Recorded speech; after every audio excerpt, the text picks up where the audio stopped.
Question: what challenges have you faced in balancing your desire for personal relationships with your unconscious need to be a guiding example to others? And let me flesh that out. Balancing the desire for personal relationships, the fourth line, and the sixth line that started out in a third line phase that bumped into and made bonds and broke bonds and then moved along that path. So speak to us about your fourthness and your sixthness to the best you can as it relates to you navigating this world. Just general. So it's a general question. Okay. I'll take. I actually like speaking. I actually do. I'll say this. I feel like before you know that that's what's happening, it's horrible. It's horrible. It's a whole lot of emotions and feeling like I don't know why people don't like me type feeling, and it's just like, but I'm amazing. It's kind of like this whole back and forth with yourself. And for me, it was a lot of, I have an open heart. So it was like a lot of, I'm not good enough. I had a ton and people pleasing. And so I did a lot of that, a ton. I think sometimes I still do, but I think I've learned to that it's a part of who I am. So it's like, I've done really bad with the networking though. I worked at home for 20 years. So my networking didn't network, but, the last 4 or 5, I think I've done better. Like since I've been out, but I feel like when you don't know, like you ever heard the saying, what you don't know don't hurt you. It can, it really does. Mm-hmm. And I feel like for me, if I would have, it's like you ever had your partner tell you you're too friendly and you're not trying to be that type of, like, yeah, I'm like that. So it's like, I'm trying to be friendly to network, and I'm really seriously don't really like people like that. And that relationship, man, I really am pulled to network, and I didn't understand it. And I was really like, I got into arguments like about, I don't like these people. I just want to talk, like, those type of things. So I feel like now I have a better understanding of who I am. It's kind of too late for all of that, but that's where I am now. And my current partner understands, so that's easy. That makes it better. That resonates with me a ton. I wrote down here, not letting other people's judgments get to me, because just because I am talking to someone, I'm just curious what they're like. Tell me more about your life. That doesn't mean I do or agree with what they're saying or doing, but I'm going to understand, and I'm going to be like, oh, actually you are useful. I'm sorry people judge you, but they will all of a sudden judge you. And it's like, it's hard to let that go and know that you are someday will be wise and that, people judging you is just their misconception and their own conditioning, and letting that go is really, really hard. I agree. Mm-hmm. Yeah, I'll jump in. Oh, good. I had a funny experience when I was 19. I was working as an intern at Western Behavioral Sciences Institute, a research company in La Jolla. I was working on a project to determine what the best policy would be in order to prevent nuclear war. It was really interesting. And the guy that was running the place, who gave me the opportunity to be there, he had studied with Carl Rogers. Some of you may not know, but Carl Rogers is probably the most famous psychologist of the 20th century. Quite a brilliant man. So he persuaded Carl to come out from Michigan to be at Western Behavioral Sciences Institute, which he did, and he brought with him a young man that he was mentoring, Dick Johnson, his name was. And he offered this deal to everybody that worked at Western Behavioral Sciences Institute. If we wanted to, we could see Dick Johnson for free for, therapy. I was 19. I thought I was pretty screwed up because I wasn't like other people. But I didn't really care very much that I was screwed up. I mean, it didn't really bother me. It's just something I could see. And I had a few good friends, though, which is about all a projector can deal with. And anyway, so I went to see this guy, and he was doing 8-hour therapy sessions. They were called marathon sessions. Woo! 19 years old, and I'm sitting across from this guy in his, probably in his late 30s or something, who's supposed to be really smart, to be mentored by Carl Rogers. And nothing in the room except me and him, my cigarettes and an ashtray, oh, and a lighter. And he would ask me these questions. And he would ask, one of the questions I remember that he asked was, well, so do you experience anxiety? Okay, I'm 19 years old. What 19 years old person has any idea of what anxiety means?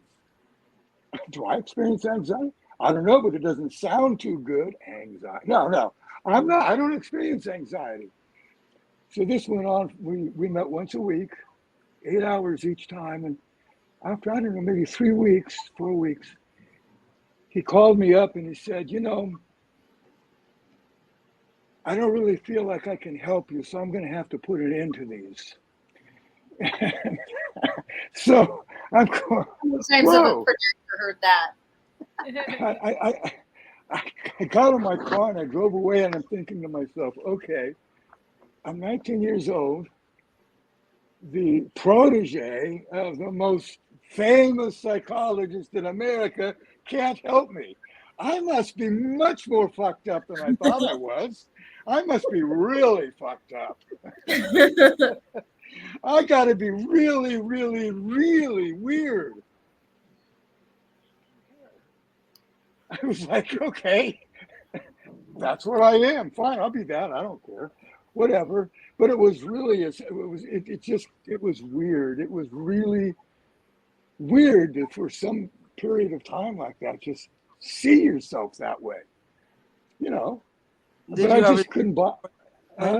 Did you seek any more counseling? No, I learned how to counsel. Kind of figured that was a no. He's like, He took LSD. Talk to yourself, Kip. That's all you need to do. Yeah, Self-projected. You're going to figure it out in your own words anyway. Yeah, right, exactly. But it was my third line years. I really did. They were so much fun. God, they were fun. I did so much. I mean, honestly, it was just unbelievable. I did so much. I loved them. They were great. It was a bit of a disappointment to quote, go up on the roof and settle down a bit. But then I married the love of my life, so that made it better. I'm curious. I'm sitting here. You guys can't see what I'm doing, but I am buzzing with the energy from y'all. It's all those defiant. Not me. Well, yeah. Yeah, but you're mirroring it all. You're reflecting it all. Maybe I'm amplifying it out. I have 6 undefined centers. 4 of them are completely open. So y'all are like, wow, how do you guys like to be 4-6 as a manifestor? I mean, what? How do you do that? How so? Well, I don't know. That's why I'm asking. It's interesting for me because I think my on the roof stage, I was totally in my not self and didn't know anything about human design. So I was like the super slave, the super party host, the super connector, the everything, because I did it all. And that was, I ran a salon with, multiple employees. I collaborated business groups, and I ran a political campaign, and I went into burnout. So there wasn't anything aloof about my on the roof. It was just all in all day long. And I'm really enjoying being off the roof. Yeah. Really enjoying it. Rob, I lived long enough to see what happens after you've been off the roof the first time. I mean, you go up there and you come off, you go up again, you come off. It's like it never stops. It's always moving. We keep going back up there. Wait, hold on. Wait, I think he's talking about Casey because Casey said. I was like, wait, hold on, I missed that. Yeah, I mean, I think the on the roof stage is like you said, it's many things. I moved country twice. I started a new business, but still I, got married and settled down. Like it still was way less crazier than my 20s. And then much like Trish, like it eventually led to breakdown. And then I went severely into the roof. And that's when I really started to learn the lessons of the sixth line. And the biggest one that came up is the attachment to relationships. I think it's like the biggest theme, like, just always clutching to people, always chasing people, always feeling like I had to have friends around me. Otherwise, also with that open heart, otherwise I wasn't, I don't know, like popular or, had power or useful in the world, right? So I kept constantly surrounding myself by people. And when you tie it with that line 6, we just jump into, like, we just give our heart and we're like, so I've met some people who have never had a long-term relationship in their life. I'm like, oh, I've been in love so many times. Like I can't believe people haven't been in love. I can't believe people haven't had multiple different groups of friends and then broke up and then made new ones. Like, so but once I really went on the roof, I realized that the people pleasing and that attachment and that need to always like be in social circles and having to learn the lesson of the difference between aloneness versus loneliness. And there's such a fear of that, oh, I'm lonely. And the first time I stopped hanging out with people, I remember thinking I had no plans that weekend. And I was like, I said to myself, oh, I have crushing isolation. And I was like, people hang out by themselves all the time. So I had to learn how to do things on my own and hang out on my own. And now I've powered alone. Like now I've learned the lesson of aloneness. Now I step into my power, especially as a reflector, because my energy gets so confused with other people. People always want me as well around them. And I didn't even realize that it was their energy that wanted me around when often I actually wanted to leave. So the power of aloneness and the solitude is just, I think, number one lesson for line 4, and to just stop throwing yourself into those relationships at some point. And now I'm just starting from scratch and just bringing in like one person at a time and just being very careful and, rebuilding that network again. That's crazy. I don't think I knew anything about aloneness and attachment styles until I divorced my husband of 18 years right after I ran the political campaign. And I was just coming off the roof now that I look back. But you're right. Like I had people around me all the time. My daughter, my husband, people in work, staff, somebody was always with me. And being in that space of healing after leaving that marriage and being on the floor in a, fetal position and going, I'm a Leo and I'm needy, like what the hell? You're Leo. Yeah, and having that, oh my God, I'm attached to people. Like I'm never alone. Like this is, whoa. And it took a while to get comfortable with and get through that, that stage of not looking at it as being lonely and finding the wonderful parts of being alone. And that was quite a ride to come into that part. Were you raised in a family with siblings? I was an only child. Ah, me too. So I wondered about that. Yeah. So constantly friends or circle or, like stuff, even though I didn't have, brothers and sisters in my space all the time. Okay, How so about you, Nicole? I grew up with brothers, and somebody when I was younger was always there. And when I got older, I didn't want to be around anybody. I would send everybody away. And I probably would have too if I had brothers and sisters. I require, but like now, like I have the relationship attachments, but my circle is really small. Like it's literally my partner and my children. I have 4 children, so it's like that's my circle. And like I don't really, and I have like 3 friends. They don't live here. But you can get the connection with them if you call them. That's it. But so I kind of, it's interesting to hear that there was a alternative version of me, let's say, that would have just had a whole bunch of people always around me, or just always there. And that's anxiety to me. And I guess maybe I was supposed to have that and learned how to do that. Yeah. But like besides, like I've been a mother for a long time, like my whole life. So it's like I don't know, when I got the opportunity when they got bigger to not have people around me, like I would literally take days. I would just disappear and have a spa day. And I guess that's so unforced of me now that I look at it, but it's more like I have times but I loved it. And I only feel alone when I'm with people. I've never felt alone by myself. And that's crazy. I've never Yeah. felt alone. I've always only felt it in rooms when people who were supposed to care about me were there, and Right. it didn't. Yeah. That's really super interesting that you pointed out that way. What's your emotional channel? It's not I'm 1222 I'm by chance, is it? emotional manifesting generator. Right, but the emotional channel, is it 1222 or is it one of the tribal ones? I believe it's tribal. I can pull it up, but I just don't have it. It's on my All right. phone. All right, awesome. Well, the next question that we're coming up again, and yeah, so let me see. So describe how your natural optimistic describe how your natural optimistic outlook. I've been testing. You're throwing me off, Kip. I'm It's all sorry. good. It's all good. Well, it's funny because the two in me suddenly lost track, and I don't know what's funny. That's what's happening right now. I'm not sure what's funny because the second line of me is like, what? Something happened? Did I do that? It's hilarious. Well, Anyway, what? Anyway.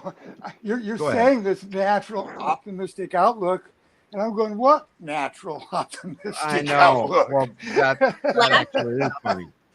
Well, I feel like culture- Mika just said that. Mika just touched on that exactly, how you will feel alone in a room surrounded by people and you have trouble trusting people. And it's hard staying optimistic when people do hurt you because you want to be, there and know everyone. And then someone breaks your trust and you're like, You get very cynical.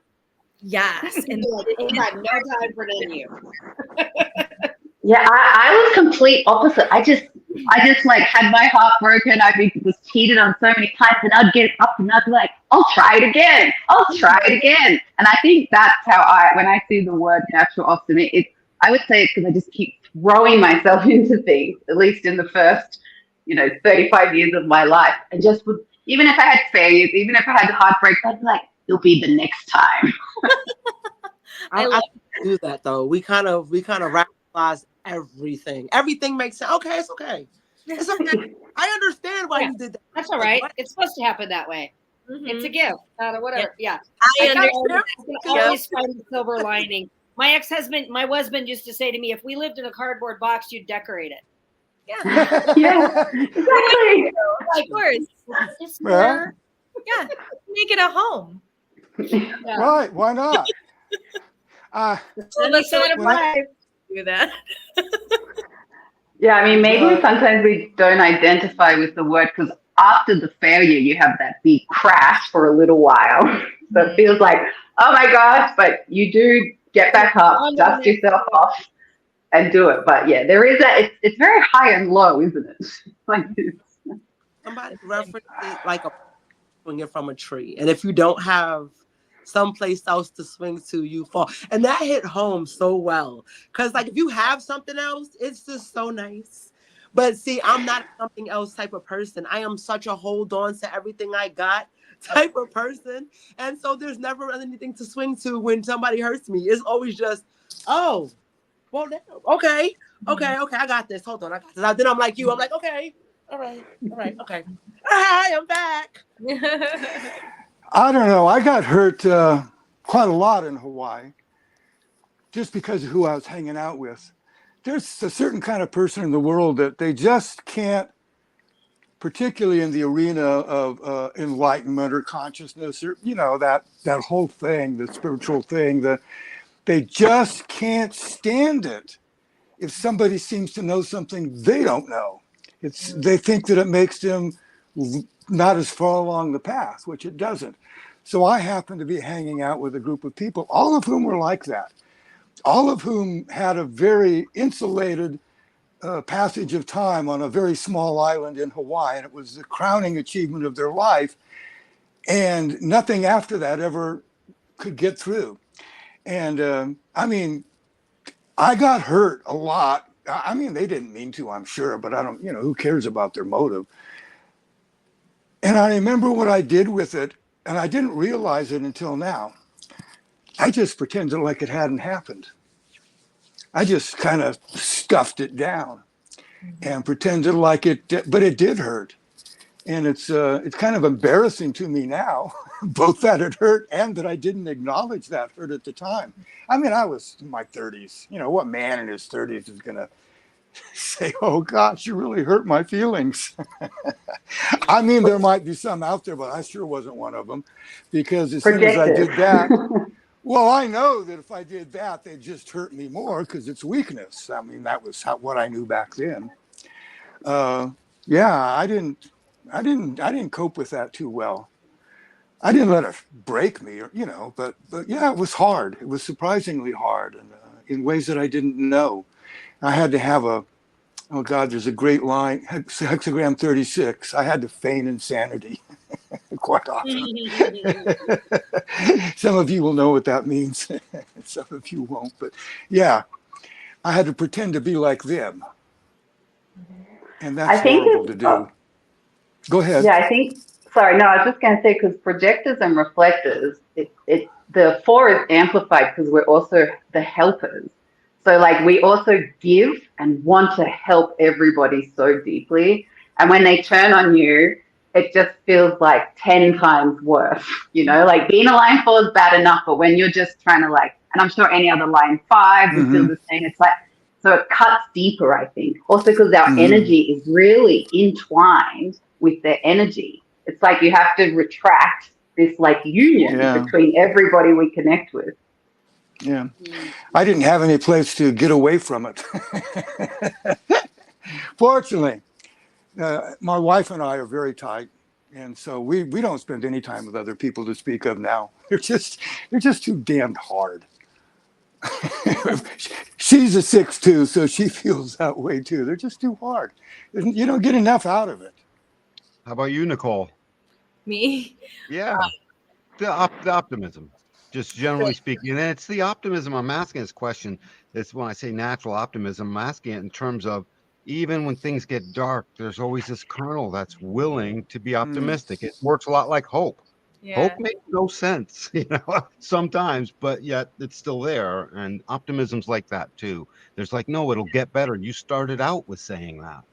Yeah, that's kind of like sometimes that's all you have is to know that that there is happy little silver linings around everything. And I think Kip said it a lot, how understanding is, you just got to understand is because, even when people are mean or they hurt you, there's always a reason and somewhere that it came from and a lesson you're to learn. It's hard to stay upset when you can look at it that way. As soon as you understand that.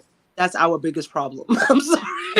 Well, it can be the biggest problem. I think it probably was more painful for me again as not knowing my design. Now I understand that it's really none of my business and it's not personal. Like if somebody hurts me today, now I know that it's because they're living life through their lens. It's not necessarily that they want to attack me or take away from me or hurt me as the the recipient. So there's that optimistic part before was kind of like a self-preservation, and now it's more of an understanding and saying, okay, the acceptance and saying, because humans are messy. Yes, exactly. It gets weird when we try to pretend we're not. That's when it gets weird. Right. And then we're all like, oh, I messed up. We're like, yep, we messed up. Let's, yay, next time. Okay, now what do we do? Let's do it again. This year. No, let's do it again. That is, You're just like, oh, I'm going to run right back in there. And yes. Maybe if I'm more excited. It'll be different next time. But yeah, like someone said, it was it can be our worst trait as well, because sometimes we always rationalize everything. oh, well, I guess it was okay that they did all these terrible things to me. And that also ties to that clinginess and that clutchiness. So learning that and like also just learning to let Jesus. people go and not rationalize and accept their behavior has been very life changing to me. Like I'm allowed to say, no, that was not good enough. And I want you to meet my great line 4 vibes that I'm giving you. I want it back. So like I'm learning to not be so optimistic, perhaps. Yes, we can understand red flags, but it doesn't mean we have to own them. Exactly. Or paint polka dots on them. That was good. Yes. Let's take this next one. So how are you guys navigating? You've already spoken to this a whole ton. So maybe just speak a little bit to how you've navigated that shift from the 6 lines experimental phase, in its 3rd line where it was making and breaking bonds, where it was bumping into things and it was very much mixing things up, to your movement onto the basically into not that. At some point in time, the pessimism that's there in the 3rd line gives way to the 6th line optimism we spoke about a moment ago. How have you guys just generally experienced the shifting? You're the shifters in this. The rest of us don't shift. You guys do. You are the life process. So I feel like I'm kind of new to the roof, and I was thinking about this question and how I feel like I play a sort of like hokey pokey right now. I'm like, well, maybe I'll just like step back and try, and I'm like, nope, I did it again, and I like go back. Like, okay, I thought I understood what I was doing. Let's try again. We'll just put nope. We're gonna go back up, and yeah, I just keep trying to learn everything that I'm. Figure if I learn about it, then eventually I'll stop doing it, right? And then I'll be wise. That's the plan, right?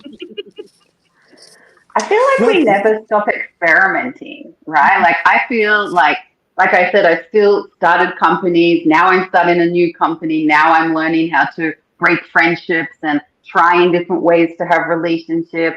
I'm trying different career paths that are more in line with who I am. Like I've never stopped experimenting. Like now I don't socialize and party as much, but like I'm still like daily experimenting. Mm-hmm. I found for me that as a projector, I hate saying this, but I've bitterness. Boy, have I gone through some bitterness times. It's so often it just seems like nothing works. Mm-hmm. And it took me a long time, maybe most of my life, to understand that the idea of something not working is kind of a false idea in the first place. It works the way it works. It didn't turn out the way I wanted it to. Mm-hmm. Probably everybody, I guess, has an experience of that. I'm sure manifestors don't hit everything just right every time. I don't know. Don't tell them. We all have that. I can remember though I get pissed off. That's what happens. When I get bitter, I get really mad. I get mad at whatever you want to call it up there, God. And I start yelling and screaming at him. Why are you next to me? That kind of behavior. And I get it all out. Do any of the rest of you do that? Sometimes, yeah. Yeah. I think that's part of what I'm learning, I suppose, on the roof is how to like not judge myself and beat myself up about the failures. So I'm learning not to yell at the universe anymore and not to yell at myself. And that has been the lesson just this year with all this Cancer energy and there's big changes. Mm-hmm. So I feel like I'm finally getting to that lesson of the experimenting. Well, what about off the roof experimenting? I don't have as many expectations as I used to, and I don't take it as personally. Mm-hmm. Yeah. The experimenting for me, and especially as a manifestor off the roof, is at a much slower pace. I rest a lot these days, and I do not feel guilty about it. And I do a lot of sway testing, so I let my body make the decisions versus my mind. I can't even imagine having an open head. Any of you that have an open head, I'm so sorry. Like, And I'm a reflector. It's like, oh my gosh, I give up. Oh boy. Yeah. Question about the open head because do you have the ability to stop thinking for real? For real. I coach my open head clients with the 3 not self questions. It's like, if you've thought about it more than 3 times, ask yourself, is this even my question? Then Right. the second, and close some tabs, right? Then the second question is it going to bring me joy or is it going to matter in 5 minutes? And if not, close some tabs. And then the third one is anybody going to die? I use that one. It's a lot of A lot of tabs, right? Yeah. And I'll know that whenever the first thing I ask them is, do you have an open head? And when I'm looking at their human design, and it's like, and I say, do you have a computer? And they say yes. And I say, how many tabs are open on your computer right now? And they laugh. And I go, okay. Yeah, we're gonna go there first. Wow, that's very manifestor of you. Yeah. And for me, the big thing is being able to sway test and let the body make the answer. And that's anybody with an open head that's a client of mine. I get them into their body so extremely fast because it shuts down. Otherwise, they'll be like, I'll be like, well, sway test on it, and they'll get their answer. They'll go, shit, that was easy. That's awesome. I need to write this down because that was a good one, actually, right? Because I think I'm the only one with a defined head in my house. So everybody is just like, oh, you don't just stop thinking. And I'm like, how? How do y'all do that? Like, where are you?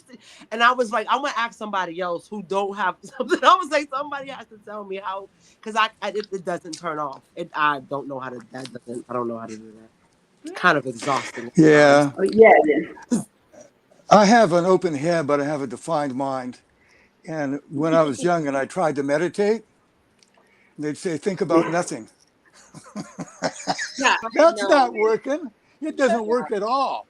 Thinking about nothing. I'm still thinking because tonight, what is nothing? Nothing's a very interesting concept, isn't it? Oh, wait, think, what does that mean? Think about nothing. How do you do that? Right. That exactly it. Then it's like, now wait, we're thinking, stop.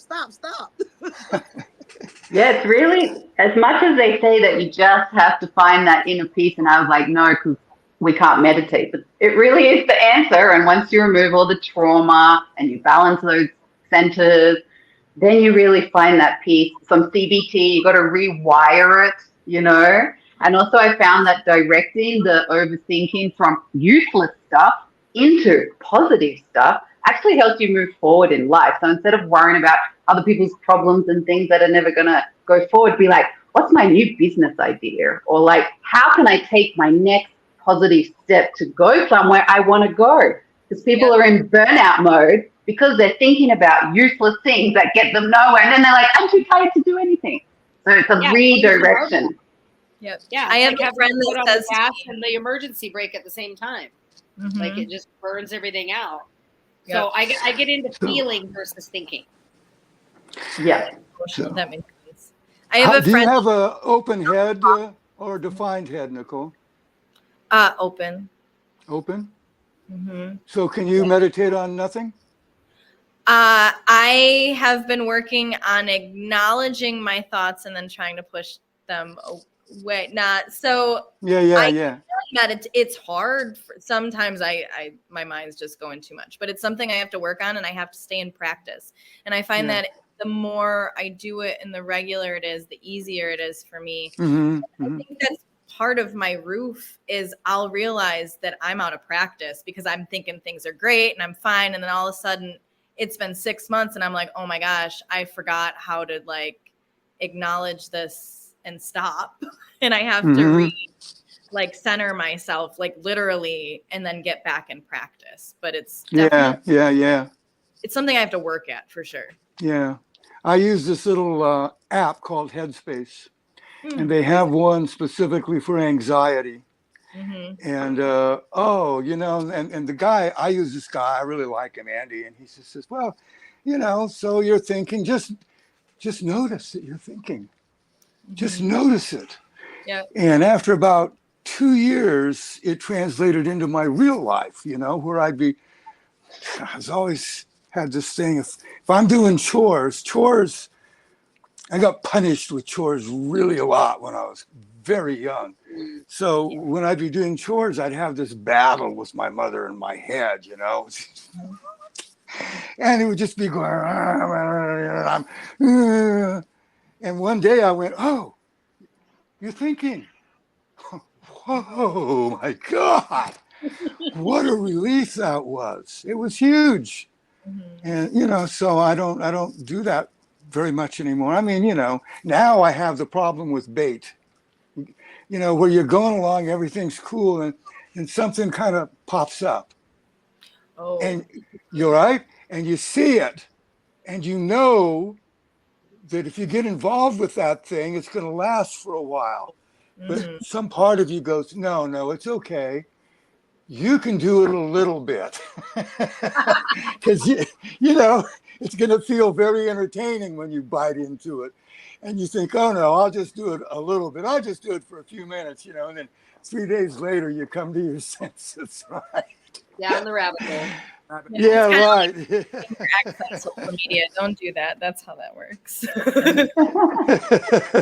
But yeah, even with the meditating, I'm like, if my mind is having all these thoughts, then just let it. So I just do my own form of meditating, and I just sit there and let it do whatever it wants to do. And it still does the thing it needs to do. It will still help you wake up, feel refreshed, and find the answer and get the clarity. So I'm like, you know, and I'm getting better at it, but it's like, we are who we are as well. Like, we certainly need to balance it, but sometimes I'm like, my mind, it's part of the processing. It's also like ADHD, right? The mind just kind of needs to like pum pum pum and put it all into order, and then you come out. So I'm like, that's still a form of meditating.